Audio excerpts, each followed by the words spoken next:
സഹോദരി സഹോദരങ്ങളെ, മഹത്വത്തിൻ്റെ സാന്നിധ്യം എന്ന ഈ സംപ്രേഷണ ശുശ്രൂഷ ഷാലോം ടെലിവിഷനിൽ ആരംഭിച്ചിട്ട് 125ാമത്തെ എപ്പിസോഡാണ് ഇന്ന്. ഈ എപ്പിസോഡിൽ നിങ്ങളെ അഭിസംബോധന ചെയ്ത് ദൈവത്തിൻ്റെ ദൂത് അറിയിക്കാൻ ദൈവം നൽകുന്ന ഈ വലിയ അനുഗ്രഹത്തെ ഓർത്ത് എൻ്റെ മനസ്സിൽ ഒരുപാട് ആനന്ദവും അഭിമാനവുമുണ്ട്. വളരെ എളിയ തോതിൽ ആരംഭിച്ചൊരു ശുശ്രൂഷയാണിത്. ഒരുപാട് ആകാംക്ഷയോടും ഒരുപാട് അസ്വസ്ഥതയോടും ഭാവിയിൽ എന്താകുമെന്നുള്ള ആകുലതയോടു കൂടിയൊക്കെ ആരംഭിച്ചൊരു ശുശ്രൂഷ. ഏറെ പ്രിയങ്കരനായിട്ടുള്ള ബ്രദർ സന്തോഷ് ഇക്കാര്യത്തോട് എൻ്റെ ആലോചന ചോദിച്ചപ്പോൾ എൻ്റെ മനസ്സിലും അസ്വസ്ഥതകളുണ്ടായിരുന്നു, എനിക്ക് ഒരുപാട് ആകുലതകളുണ്ടായിരുന്നു. പക്ഷെ ഇന്ന് 125ാമത്തെ എപ്പിസോഡ് നിങ്ങളെ അഭിസംബോധന ചെയ്ത് സംസാരിക്കുമ്പോൾ കരം പിടിച്ച് വഴി നടത്തിയ നല്ല കർത്താവിൻ്റെ കാരുണ്യത്തെ എങ്ങനെയാണ് നന്ദി പറയുക? അപ്പോസ്തലനായ പൗലോസിൻ്റെ വാക്കുകൾ ഞാൻ കടമെടുക്കുകയാണ്. അവർണ്ണനീയമായ മഹാദാനത്തെക്കുറിച്ച് കർത്താവേ നന്ദി. പരിശുദ്ധ മറിയത്തിൻ്റെ വാക്കുകൾ ആവർത്തിക്കുകയാണ്. ശക്തനായവൻ വലിയ കാര്യങ്ങൾ ഞങ്ങൾക്ക് ചെയ്തു. അവിടുത്തെ നാമത്തിന് മഹത്വം ഉണ്ടാകട്ടെ. വാത്സല്യമുള്ള സഹോദരങ്ങളെ, ഈ എപ്പിസോഡിൽ എന്നോട് സംസാരിക്കുമ്പോൾ കഴിഞ്ഞ ദിവസങ്ങളിൽ ഞാൻ കണ്ടുമുട്ടിയ ഒരു പുസ്തകമാണ് ഈ എപ്പിസോഡിലേക്കുള്ള പ്രമേയം തിരഞ്ഞെടുക്കാൻ എൻ്റെ മനസ്സിനെ പ്രചോദിപ്പിച്ചത്. നിങ്ങൾക്കറിയാം, ഡിസംബർ മാസത്തിൽ ഞങ്ങളുടെ മെത്രാന്മാരുടെ വാർഷിക സമ്മേളനം പാലാരിവട്ടത്തുള്ള POCയിൽ വെച്ച് നടക്കുകയുണ്ടായി. തദവസരത്തിൽ അവിടെ റിലീസ് ചെയ്യപ്പെട്ടൊരു പുസ്തകം, ആൻഡ്രൂ അക്കര എന്ന് പറയുന്നൊരു പത്രപ്രവർത്തകൻ കണ്ടമാലിലെ പാവപ്പെട്ട ക്രിസ്ത്യാനികൾക്ക് നേരെ നടന്ന ആക്രമണത്തെ സംബന്ധിച്ച് എഴുതിയൊരു പുസ്തകം. ഈ പുസ്തകത്തിൻ്റെ ഒരു മലയാള പരിഭാഷ തൃശ്ശൂർ അതിരൂപതയിലെ ഒരു വൈദികൻ, വടക്കാഞ്ചേരി ഫൊറോന പള്ളി വികാരിച്ചൻ ദേവസി പന്തല്ലൂക്കാരനച്ചൻ, അദ്ദേഹം എൻ്റെ ഒരു സഹപാഠിയാണ്. അദ്ദേഹം സെൻറ്റ് തോമസ് കോളേജിൻ്റെ പ്രിൻസിപ്പാളാണ്. അദ്ദേഹം മലയാളത്തിലേക്ക് പരിഭാഷപ്പെടുത്തി. ഏതാണ്ട് 250ഓളം പേജ് വരുന്ന ഈ പുസ്തകം ഞാൻ വളരെ കൗതുകത്തോടുകൂടെ മറച്ചു നോക്കി. ഈ പുസ്തകത്തിലെ ഏറ്റവും പ്രധാനപ്പെട്ട പ്രമേയം, അതിൻ്റെ തലവാചകം തന്നെയാണ് 21ാം നൂറ്റാണ്ടിലെ ആദിമ ക്രൈസ്തവ രക്തസാക്ഷികൾ. ഈ പുസ്തകത്തിലെ ജൂണോ നായിക് എന്ന് പറയുന്ന ഒരു പുതിയ ക്രിസ്ത്യാനിയുടെ വീരോചിതമായിട്ടുള്ള ഒരു സാക്ഷ്യമുണ്ട്. അതെന്നെ ഹഠാത് ആകർഷിച്ചു. അദ്ദേഹം ഒരു പട്ടാളക്കാരനായിരുന്നു. അദ്ദേഹം ക്രൈസ്തവ വിശ്വാസത്തിലേക്ക് കടന്നു വന്നു. അദ്ദേഹത്തിന് ക്രൈസ്തവ വിശ്വാസത്തിലേക്ക് കടന്നു വരുമ്പോൾ ഉണ്ടായ വലിയൊരു സന്തോഷം. അദ്ദേഹം പറഞ്ഞത് ഇപ്രകാരമാണ്: എൻ്റെ എല്ലാ പ്രശ്നങ്ങളും അവസാനിച്ചു, എൻ്റെ സർവ്വ പ്രതിസന്ധികളും തീർന്നു, ഞാൻ എൻ്റെ വിജാതീയ മതം ഉപേക്ഷിച്ചു, ഞാൻ ക്രിസ്തുവിലെ മാമുദീസായിലെ പുതിയ ജന്മമായി മാറ്റപ്പെട്ടു, ഇനി എനിക്കൊരു പ്രശ്നവുമില്ല, എനിക്കൊരു പ്രതിസന്ധിയുമില്ല. വളരെ സന്തോഷത്തോടു കൂടിയിട്ടാണ് അദ്ദേഹം ക്രിസ്തു മത വിശ്വാസത്തിലേക്ക് കടന്നു വന്നത്. അദ്ദേഹം ആ പുസ്തകത്തിൽ രേഖപ്പെടുത്തിയിരിക്കുന്ന വാക്കുകൾ വികാരനിർഭരമാണ്. അദ്ദേഹം പറയുകയാണ്, ക്രിസ്തുവിന്റെ ശിഷ്യത്വം സ്വീകരിച്ചപ്പോഴാണ് എൻ്റെ ജീവിതത്തിലെ ആദ്യമായിട്ട് പ്രതിസന്ധികളുടെ കൊടുങ്കാറ്റ് ആഞ്ഞടിച്ചത്. എൻ്റെ പ്രശ്നങ്ങൾ അവസാനിച്ചു എന്നാണ് ഞാൻ കരുതിയത്. പക്ഷേ എൻ്റെ പ്രശ്നങ്ങൾക്ക് ആരംഭം കുറിക്കുന്നത് അവിടെയാണ്. ഈ ജൂണോ നായിക്കിൻ്റെ ഈ സാക്ഷ്യം വായിച്ചപ്പോൾ ബെനഡിക്ട് 16 മാർപ്പാപ്പ ഈ വിശ്വാസവർഷത്തോടനുബന്ധിച്ച് കഴിഞ്ഞ ഞായറാഴ്ച തന്നെ കാണാൻ വന്ന വിശ്വാസിഗണത്തോട് മാർപ്പാപ്പ പറഞ്ഞൊരു വലിയ ഉപദേശമുണ്ട്. മാർപ്പാപ്പ പറഞ്ഞു, ഈ കാലഘട്ടത്തിൽ വിശ്വാസം നേരിടുന്ന ഏറ്റവും വലിയ പ്രതിസന്ധി എന്ന് പറയുന്നത് പ്രതിസന്ധികളുടെ നേരെ പ്രത്യാശ നഷ്ടപ്പെടുന്നതാണ്. പ്രതിസന്ധികൾ ഉണ്ടാകുമ്പോൾ എന്തോ ഭയാനകമായിട്ടുള്ള അപകടം സംഭവിച്ചു എന്നതുപോലെ നിരാശരായിട്ടുള്ള മനുഷ്യരുടെ എണ്ണം വർദ്ധിക്കുകയാണ്. ജൂണോ നായിക്കിന്റെ വാക്കുകൾ മറ്റു വിധത്തില് ഞാൻ കടമെടുക്കുകയാണ്. ഞാൻ ക്രിസ്ത്യാനി ആയതുകൊണ്ട് എൻ്റെ എല്ലാ പ്രശ്നങ്ങളും അവസാനിച്ചു എന്നാണ് ഞാൻ കരുതിയത്. പക്ഷെ എൻ്റെ പ്രശ്നങ്ങൾ ആരംഭിച്ചുവെന്ന് ഇപ്പോഴെനിക്ക് ബോധ്യമായി. എന്നെ കേൾക്കുന്ന എൻ്റെ സഹോദരങ്ങളോടൊക്കെ ഈ പ്രമേയം വ്യാഖ്യാനിക്കുമ്പോൾ എനിക്ക് നിങ്ങളുടെ മുൻപിൽ വെക്കാനുള്ള ഒരു സുവിശേഷ ഭാഗമുണ്ട്. മർക്കോസിന്റെ സുവിശേഷത്തിലെ 4-ാമത്തെ അധ്യായത്തിലെ 35-41 തിരുവചനങ്ങൾ, 35 തുടങ്ങി 41 വരെയുള്ള ഒരുപക്ഷെ ഏറെ പ്രാവശ്യം നമ്മൾ ധ്യാന വിഷയമാക്കിയിട്ടുള്ള ഒരു സുവിശേഷ പാഠമാണിത്. പക്ഷെ ഈ കാലഘട്ടത്തിന്റെ പശ്ചാത്തലത്തിൽ ഒരിക്കൽ കൂടെ ധ്യാന വിഷയമാക്കാനായിട്ട് ദൈവം നിർദ്ദേശിക്കുന്ന ഒരു സുവിശേഷ ഭാഗമാണിത്. സന്ധ്യയായപ്പോഴ് അവൻ തന്റെ ശിഷ്യന്മാരോട് പറഞ്ഞു, നമുക്ക് അക്കരയിലേക്ക് യാത്ര ചെയ്യാം. നമുക്ക് അക്കരയിലേക്ക് യാത്ര ചെയ്യാം. ശിഷ്യന്മാരുടെ തോണിയിലെ അവൻ കയറി അക്കരയിലേക്ക് യാത്ര പുറപ്പെട്ടു. സ്നേഹമുള്ളവരെ, ഞാൻ ഈ പ്രയോഗത്തെ ഒന്ന് വ്യാഖ്യാനിക്കാൻ ആഗ്രഹിക്കുകയാണ്. ക്രൈസ്തവ ജീവിതം അക്കരയിലേക്കുള്ള യാത്രയാണ്. നമ്മുടെ ജീവിതം ഒരു വലിയ തീർത്ഥാടനമാണ് പ്രിയമുള്ളവരെ. ഒരു ക്രിസ്ത്യാനി ഈ ലോകത്തിലെ കുടികിടപ്പുകാരനാണ്. ഈ ലോകത്തിലെ കുടികിടപ്പിട്ട് ക്രൈസ്തവ വിശ്വാസത്തിന്റെ വലിയ കാഴ്ചപ്പാടുകളിലേക്ക്, സ്വർഗത്തിലേക്ക് കണ്ണു നട്ട് യാത്ര ചെയ്യുന്നവനാണ് നമ്മൾ. അതുകൊണ്ട് തന്നെ ക്രൈസ്തവ വിശ്വാസത്തിന്റെ ഏറ്റവും മൗലികമായിട്ടുള്ള മൂലക്കല്ല്, അല്ലെങ്കിൽ ക്രിസ്തു വിശ്വാസത്തിന്റെ ശിഷ്യത്വത്തിന്റെ സൗധത്തിന്റെ മൂലക്കല്ല്, ഞാൻ ഈ ലോകത്തിലെ കുടികിടപ്പുകാരനാണ്, എന്റെ തറവാട്ട് സ്വത്ത് പരലോകത്തിലാണെന്നുള്ള കാഴ്ചപ്പാടാണ്. ഇന്ന് വിശ്വാസത്തിന് നേരിടുന്ന ഏറ്റവും വലിയ പ്രതിസന്ധി എന്ന് പറയുന്നത് ഈ ലോകം കൊണ്ട് എല്ലാം അവസാനിപ്പിക്കാനുള്ള വെപ്രാളമാണ്. ഇവിടെ പെട്ടകം പണിയുന്നവരുടെ കഥയൊക്കെ നിങ്ങൾക്കറിയാം. ഇവിടെയാണ് എല്ലാം അവസാനിക്കാൻ പോകുന്നത്. ഇല്ല മക്കളെ, ഒരിക്കലും ഇല്ല. ഞാനും നിങ്ങളും അക്കരയിലേക്ക് യാത്ര ചെയ്യുന്നവരാണ്. വിശ്വാസ വർഷത്തോടനുബന്ധിച്ച് പരിശുദ്ധ പിതാവ് ബെനഡിക്ട് 16 മാർപ്പാപ്പ നമുക്ക് നൽകിയിരിക്കുന്ന കോട്ട് ഓഫ് ആംസ്, മുദ്ര നിങ്ങൾ കണ്ടിട്ടുണ്ടാകാം. അതൊരു കപ്പലിന്റെ ചിത്രമാണ്. ഒരു കപ്പലിൽ യാത്ര ചെയ്യുന്നവരാണ് നമ്മൾ, ക്രിസ്തുവിനോട് കൂടെ യാത്ര ചെയ്യുന്നവരെ. ക്രൈസ്തവ സമൂഹം തീർത്ഥാടകരാണ്. ഈ ലോകത്തിലെ മരുഭൂമിയിൽ നിന്ന് ചെങ്കടൽ കടന്ന് പരലോകത്തിലേക്ക്, നിത്യതയിലേക്ക്, സ്വർഗത്തിലേക്ക് കണ്ണും നട്ട് യാത്ര ചെയ്യുന്നവരാണ്. അതുകൊണ്ട് വിശ്വാസത്തിന്റെ കണ്ണുകള് വീക്ഷിക്കുന്നത് സ്വർഗത്തിലേക്കാണ്.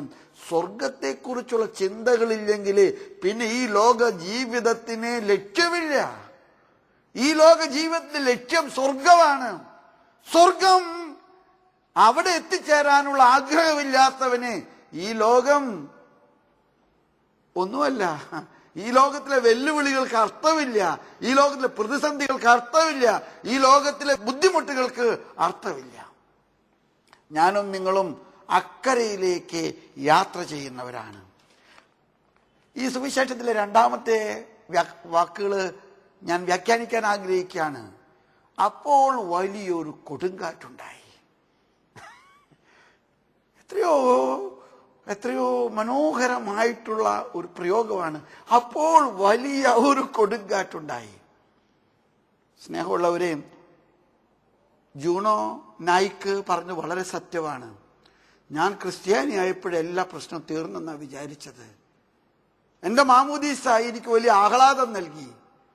കാരണം എൻ്റെ സർവ്വ പ്രശ്നങ്ങളും അവസാനിച്ചു എന്ന് ഞാൻ കരുതി. പക്ഷേ ഞാൻ ഇപ്പോഴും മനസ്സിലാക്കുന്നു, എൻ്റെ ക്രിസ്തുവിലുള്ള വിശ്വാസമാണ് എൻ്റെ ജീവിതത്തിലെ ഏറ്റവും വലിയ കൊടുങ്കാറ്റ്. എന്നെ കേൾക്കുന്ന എൻ്റെ സഹോദരങ്ങളോടൊക്കെ എനിക്ക് പറയാൻ ആഗ്രഹമുണ്ട്. ക്രിസ്ത്യാനിയായിട്ട് ജീവിക്കുക എന്ന് പറഞ്ഞ എളുപ്പമല്ല കേട്ടോ,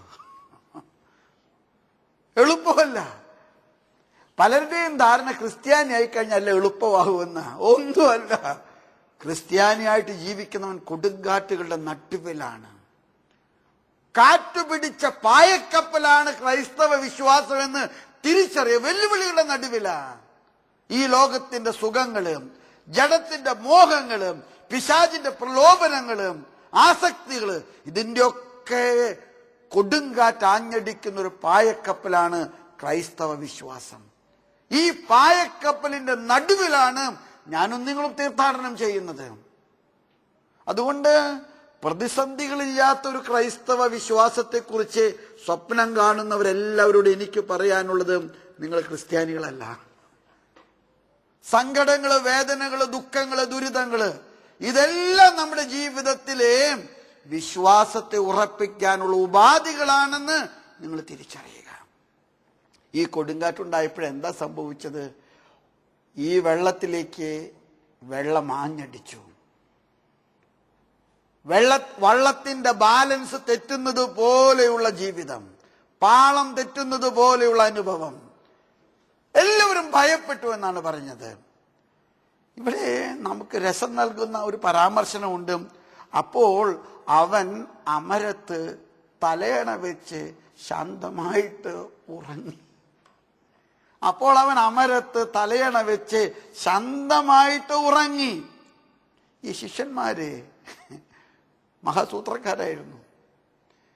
ഉറങ്ങുന്ന കർത്താവിന് ശല്യം ചെയ്തിട്ട് ഉപദ്രവം ഉണ്ടാക്കണ്ടെന്ന് കരുതിയിട്ട് അവര് പറ്റാവുന്ന പൊടിക്കൈയൊക്കെ പ്രയോഗിച്ചു. അവർ വെള്ളം ബക്കറ്റ് കൊണ്ട് കോരി ഒഴിച്ചു. പായ കപ്പല് പൊട്ടിപ്പോകാതിരിക്കാൻ മുറുകെ പിടിച്ചു. തങ്ങളാൽ പറ്റുന്ന സർവതന്ത്രങ്ങളും മന്ത്രങ്ങളും പ്രയോഗിച്ചിട്ട് അവസാനം അവർ ചെയ്യുന്ന ഒരു പ്രതിവിധിയുണ്ട്. ഒരുപക്ഷെ പ്രശ്നത്തിന്റെ അന്ത്യം കുറിക്കുന്നത് അവിടെയാണ്. അവർ ഉറക്കെ നിലവിളിച്ചുകൊണ്ട് അവനെ വിളിച്ചുണർത്തി. ഗുരുവേ, ഞങ്ങൾ നശിക്കുന്നു, നീ ഇതൊന്നും കാണുന്നില്ലേ? അവനെ വിളിച്ചുണർത്തി. ഒരുപക്ഷെ പ്രാർത്ഥന എന്ന് പറയുന്ന വലിയ ആത്മീയ അനുഭവത്തിന്റെ നിർവചനം എന്താണെന്ന് എന്നോട് ചോദിച്ചാലേ, പ്രാർത്ഥന എന്ന് പറയുന്നത് ദൈവത്തെ വിളിച്ചുണർത്തുന്ന കാഹളമാണ്. ദൈവത്തെ വിളിച്ചുണർത്തുന്ന കാഹളമാണ് എൻ്റെ സഹോദരങ്ങളെ. പ്രാർത്ഥിക്കുന്ന മനുഷ്യൻ ദൈവത്തെ ഉണർത്തുന്നവനാണ്. അവന്റെ ജീവിതത്തിലെ ദൈവത്തിന്റെ സാന്നിധ്യം അവൻ ഉണർത്തുന്നു. അതുകൊണ്ട് പലപ്പോഴും എനിക്ക് നിങ്ങളോട് പറയാനുള്ള ഒരേ ഒരു സന്ദേശം ഇതാണ്: വിളിച്ചുണർത്തുക അവനെ. അവൻ നിങ്ങളുടെ തോണിയുടെ അമരത്ത് തലയണ വെച്ച് കിടന്നുറങ്ങുന്നുണ്ട്. അവനെ വിളിച്ചുണർത്തുക. ധാരാളം സഹോദരങ്ങള് പലപ്പോഴും പ്രതിവിധികൾക്ക്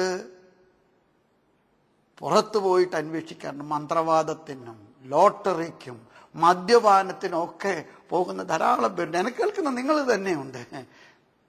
സ്ലീഹന്മാരെ ബക്കറ്റ് കൊണ്ട് വെള്ളം കോരിയെടുത്ത് ഒഴിച്ചു കളഞ്ഞതുപോലെ എത്രയോ പേരാണെന്നറിയുമോ മന്ത്രവാദത്തിന് പോകുന്നത്. ഈ സംപ്രേഷണം ചെയ്യുന്ന തൃശ്ശൂരത്തെ സ്റ്റുഡിയോയിൽ നിന്നാണ്. എത്രയോ മലബാറിൽ നിന്നുള്ള പാവപ്പെട്ട മനുഷ്യരാണെന്നറിയുമ്പോൾ ഞങ്ങളുടെ തൃശ്ശൂർ വന്നിട്ട് അവണേങ്കാടനെ, ചാത്തനെ, പെരുങ്ങോട്ടുകരയിലെ ഒക്കെ പോയിട്ട് ഞങ്ങൾ തൃശ്ശൂർക്കാരൊന്നും ഇവിടെയല്ല പോകുന്നത്, അവർ വേറെ സ്ഥലത്തായിരിക്കും പോകുന്നത്. എത്രയോ മനുഷ്യരാണ്.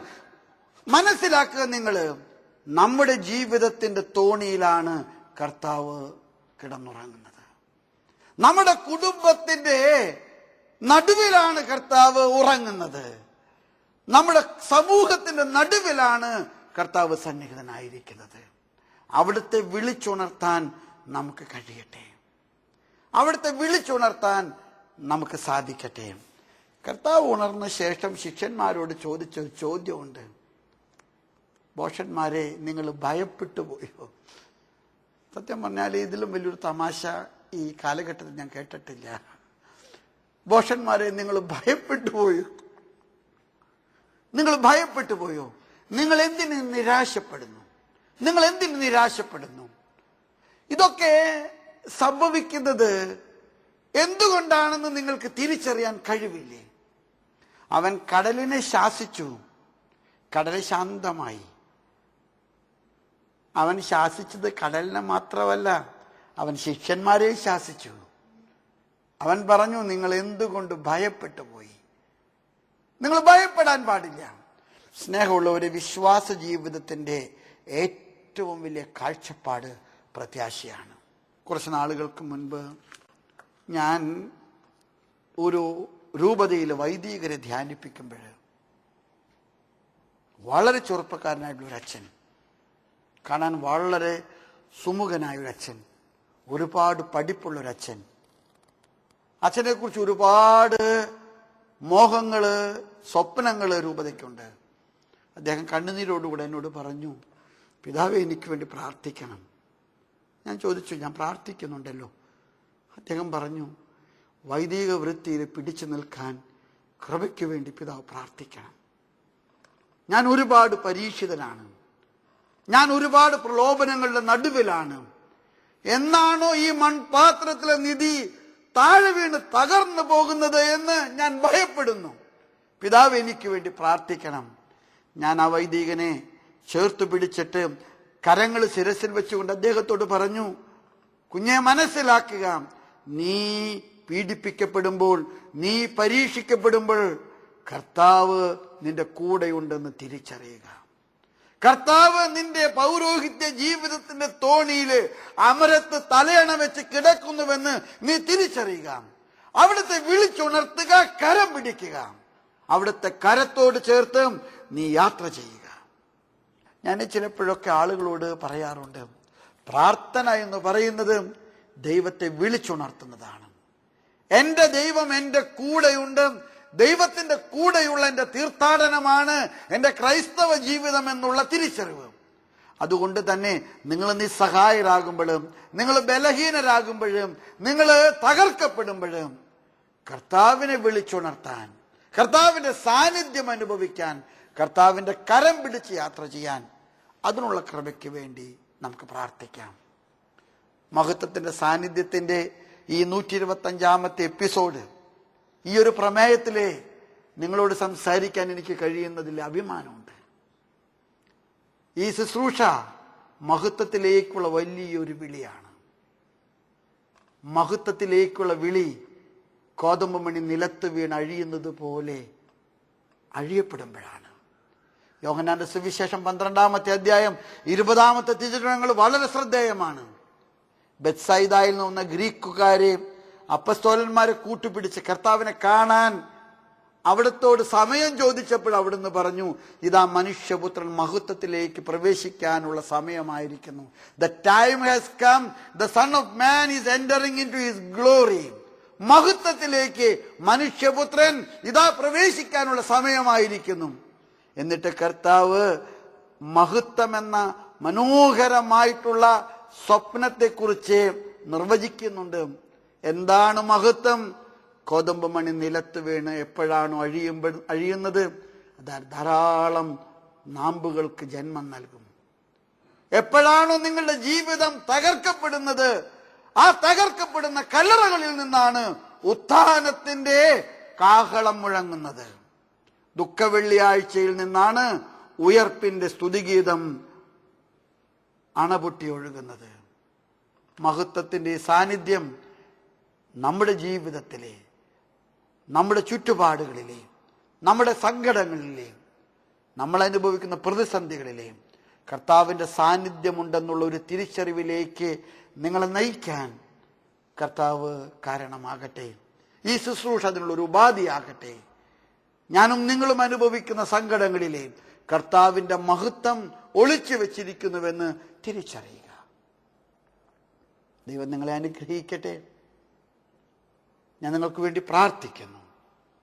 നമുക്കൊരു നിമിഷം കരങ്ങൾ കുപ്പി കണ്ണുകൾ അടച്ച് നമ്മളായിരിക്കുന്ന സ്ഥലങ്ങളിലെ ഈ ശുശ്രൂഷകളിലൂടെ നമ്മെ സ്പർശിക്കുന്ന കർത്താവിനെ നന്ദി പറയാം. അവിടുത്തെ ഇടപെടലിന് വേണ്ടി നമുക്ക് പ്രാർത്ഥിക്കാം. ഞങ്ങളുടെ ജീവിതമാകുന്ന തോണിയിലെ, ഞങ്ങളുടെ കുടുംബ ജീവിതമാകുന്ന വലിയ വെള്ളത്തിലെ ഞങ്ങളുടെ സഭയുടെ ക്രൈസ്തവ വിശ്വാസമാകുന്ന വലിയ നൗകയിലെ അമരത്ത് തലയണ വെച്ച് ഞങ്ങളുടെ കൂടെ യാത്ര ചെയ്യുന്ന കർത്താവേ, നിന്നെ ഞങ്ങൾ ആരാധിക്കുന്നു, സ്തുതിക്കുന്നു, അങ്ങയ്ക്ക് മഹത്വം കരയേറ്റുന്നു. വലിയ കൊടുങ്കാറ്റ് ആഞ്ഞടിക്കുന്ന ഞങ്ങളുടെ ജീവിതങ്ങള്, ഞങ്ങളുടെ കുടുംബങ്ങള്, ഞങ്ങളുടെ സഭാ സമൂഹങ്ങള് വെള്ളം മുഴുവൻ വഞ്ചിയിലോട്ട് കയറി വെള്ളം താഴെ മുങ്ങുമോ എന്ന് പേടിക്കുന്ന നിമിഷമാണ് കർത്താവേ. ഞങ്ങൾ കടന്നു പോകുന്ന പ്രതിസന്ധികൾ വളരെ വലുതാണ്. വ്യക്തിപരമായ പ്രതിസന്ധികള്, കുടുംബപരമായിട്ടുള്ള പ്രതിസന്ധികള്, സഭാ സമൂഹത്തിൻ്റെതായിട്ടുള്ള ദുഃഖങ്ങള് എല്ലാം കർത്താവെ തിരുസന്നിധിയിൽ ഞങ്ങൾ സമർപ്പിക്കുന്നു. കരുണ കാണിക്കണമേ കർത്താവേ. നിന്റെ ആത്മാവിനെ ഞങ്ങൾക്ക് വർഷിക്കണേ. നിന്റെ ആത്മാവിലൂടെ പ്രത്യാശയോടുകൂടെ സ്നേഹത്തോടെ നിറവിലെ നിന്റെ മുഖത്തേക്ക് നോക്കാൻ ഞങ്ങളെ നീ കഴിവുള്ളവരാക്കണേ. എന്നെ കേൾക്കുന്ന എല്ലാ ജനങ്ങളുടെയും ആവശ്യങ്ങൾ, അവശതകൾ, സങ്കടങ്ങൾ, ദുഃഖങ്ങൾ, പ്രതിസന്ധികളെല്ലാം ഏറ്റെടുക്കണേ കർത്താവേ. എല്ലാവരെയും അനുഗ്രഹിക്കണേ കർത്താവേ. ഈ ശുശ്രൂഷയെ നിന്റെ നാമത്തിന്റെ മഹത്വത്തിന്, നിന്റെ ജനത്തിന്റെ നന്മയ്ക്ക് നീ കാരണമാക്കണേ. ആമേൻ. നിത്യസ്നേഹത്താൽ എന്നെ സ്നേഹിച്ചു, നിത്യസ്നേഹത്താൽ എന്നെ സ്നേഹിച്ചു. ആരാധനയുടെ നിമിഷം, ഹൃദയങ്ങളൊന്നാകും നിമിഷം, യേശുനാഥനെഴുന്നള്ളും നിമിഷം, എന്നുള്ളം തലോടുന്ന നിമിഷം, ഈ നിമിഷം.